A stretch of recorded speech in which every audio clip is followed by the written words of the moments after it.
Hey everyone, I'm just going to make a quick guide on how to make an extractor planet so we can make some PI within the core. I'm going to do it twice. I'm going to do it once and I'll explain it, and then I'll just kind of do another one fast so you can kind of get the groove of how to do it, because it can get a little tedious, but it's okay. Um, at this point, you would have already selected a planet and you would know which materials you're going to be mining, so that's a different topic for different time. So let's say you've selected one, and at this point you're just looking to put down um, all the stuff on it. So I'm basically just going to show the build structure and why I would build it that way. So let's see, for this one, it's oceanic, meaning I would be going for Planck Tick colonies. And we can see I already have placed the command center basically directly in the middle of basically the hottest spot on the planet. I've already kind of spec'd that out. But anyways, so you basically want to start by building the center of it right here in the middle. It doesn't really matter, but every time you come in, it'll zoom to this spot, and if your stuff is way over here, you'll have to pan to it every time. And in the interest of keeping it simple, you want to try to approximate where you're going to build the extractor beforehand. So you can kind of see here, this is basically right in the middle of it.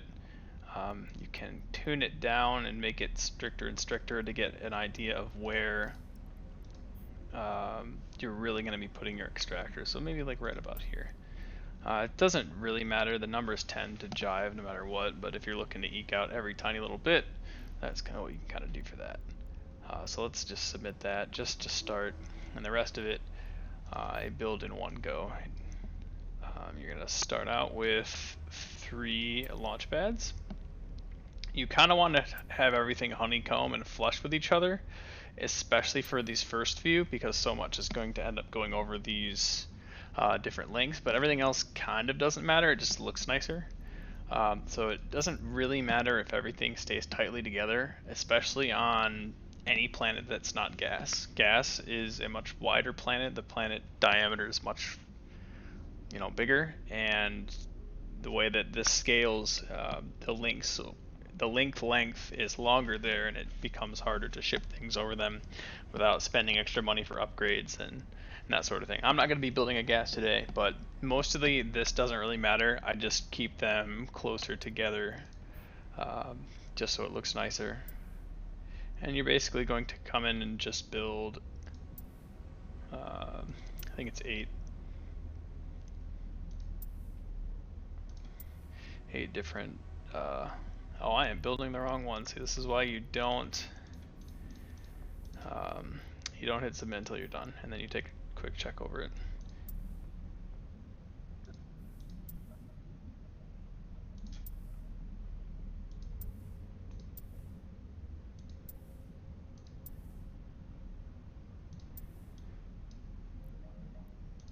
At this point, we basically just link everything together through the center in this pattern. And now the trick here is to submit before connecting the final extractor unit, and the reason is because of the way that Eve decides it wants to organize things in the customs office. When you're doing 50 of these, you want it to be as simple as possible. You'll notice it doesn't actually alphabetizes them, and it doesn't do them in the order you create them either. I have no idea what order it decides, but either way it decides an order. In this case, the top 2 are 6 and 7, or sorry, 6, 7, and 5, 7, with 9, 7 being the third one. So, and this is just min-maxing the silliness out of this, but if you're gonna do 6 planets a day, you're gonna basically be rolling up in your epithal to here. You're gonna have items here in your top one. You're gonna have to switch to this one and drag a second set of items over.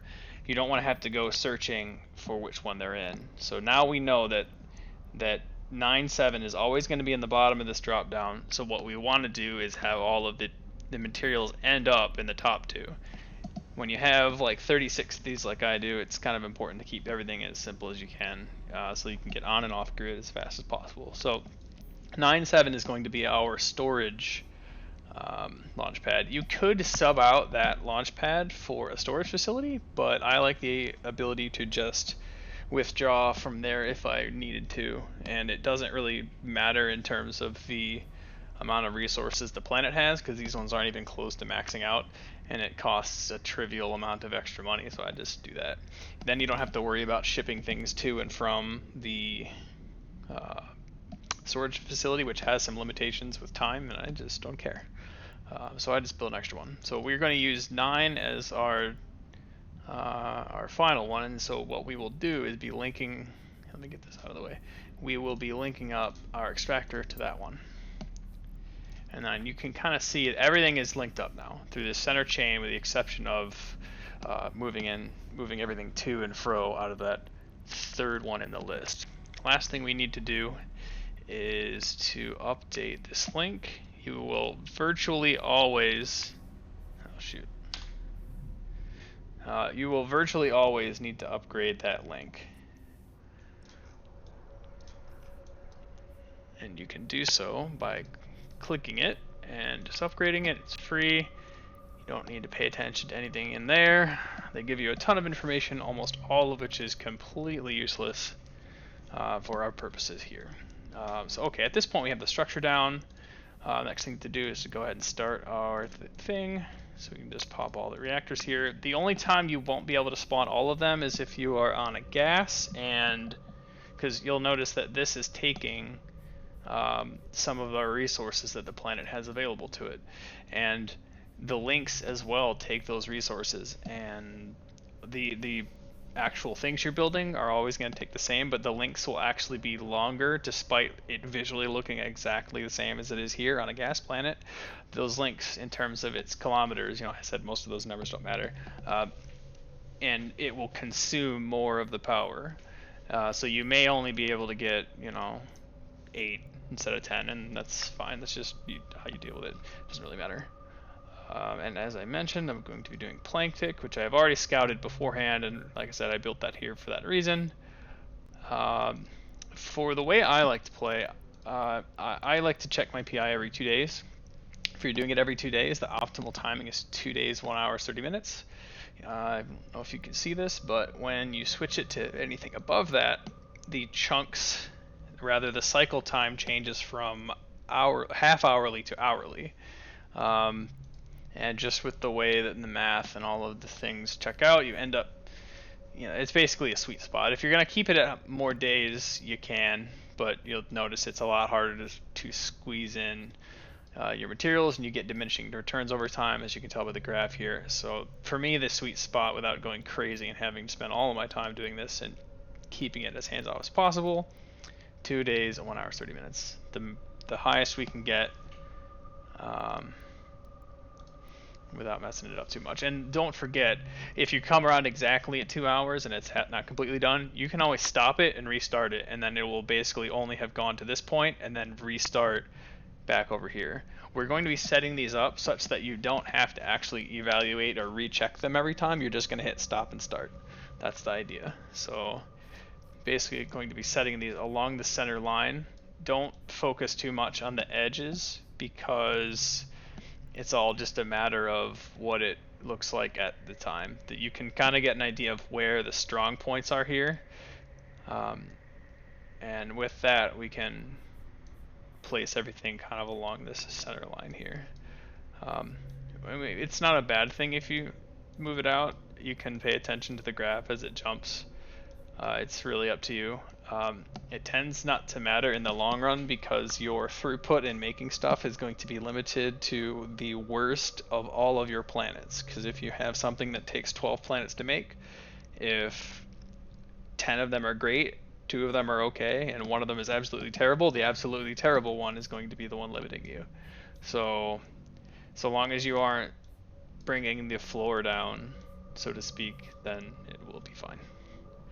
So don't really, and you'll kind of know, because after a couple loops you'll find out, oh wow, I'm really low on Planck Tick colonies. Then you can go out and mess with it and pay specific care to it if you really need to.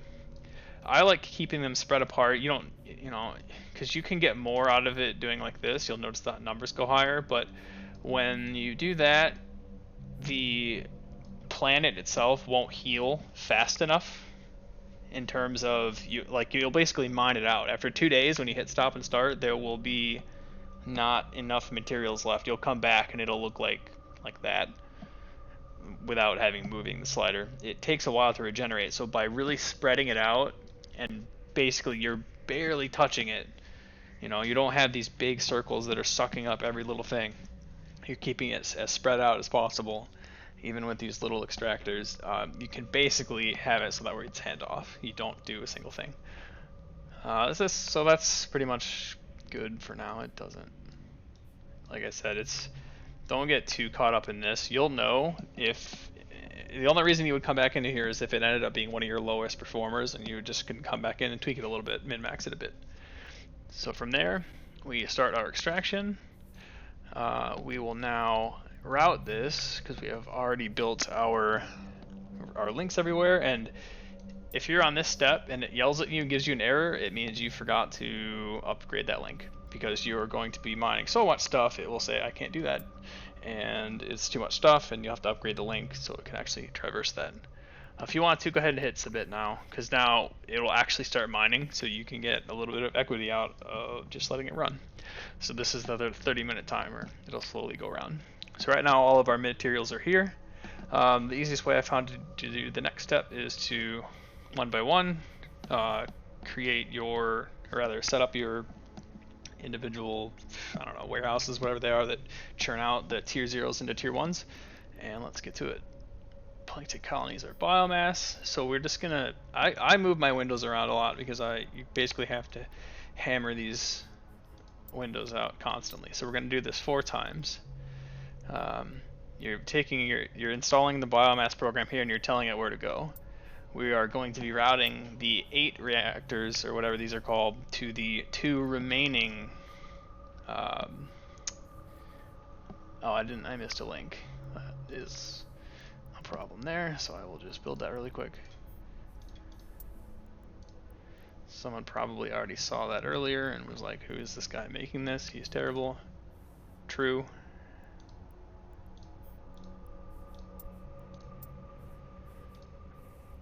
And we basically just rinse and repeat this 4 times per remaining launch pad. It doesn't really matter which ones you do. The amount that is going to be going over these links will never overwhelm the link quality. If it does, it will yell at you, and I suppose if that really is the case, you could just upgrade the link. It's like, I think it's free to upgrade the link. I think maybe it might cost something over here, but I don't think it's a big deal. So right now, you can kind of point to these and see where they're going if you happen to forget. We got 8 things, each sending stuff over to these 2, which we know are the top 2 drop downs because we hit submit, backed out, and then checked. And then this one is serving as our warehouse where we mine the tier 0 to here. And the last step is to pipe the T0 stuff to all of the warehouses which are currently expecting it, and we'll churn it out and send it to the remaining 2 launch pads. So now we'll do that. We'll go ahead. Sorting this by type makes this 8 repetitions a little simpler. You can click the same spots every time. So we're here, we create the route, and you basically just mash this combination 8 times. It's like 5 clicks per. I know, because I counted. Because this is the tedious part. But you get a little quick at it.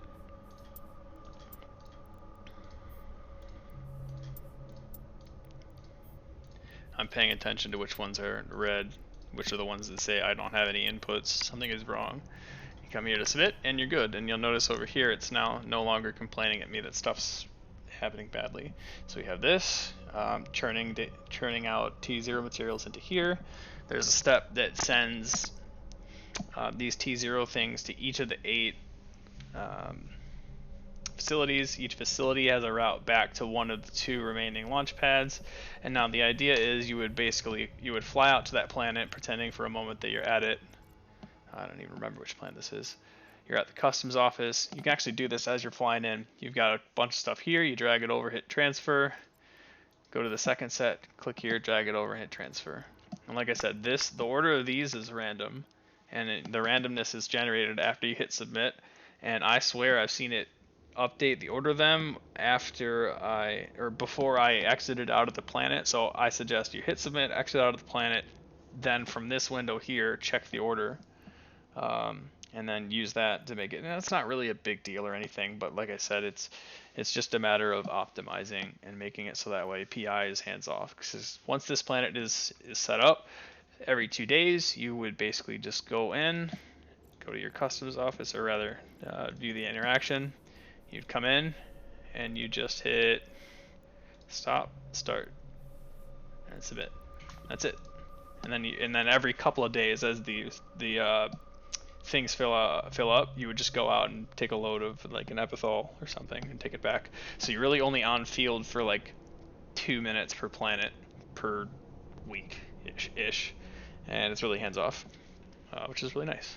So now I'm gonna do another one just to put a button on it, and we will call it after that.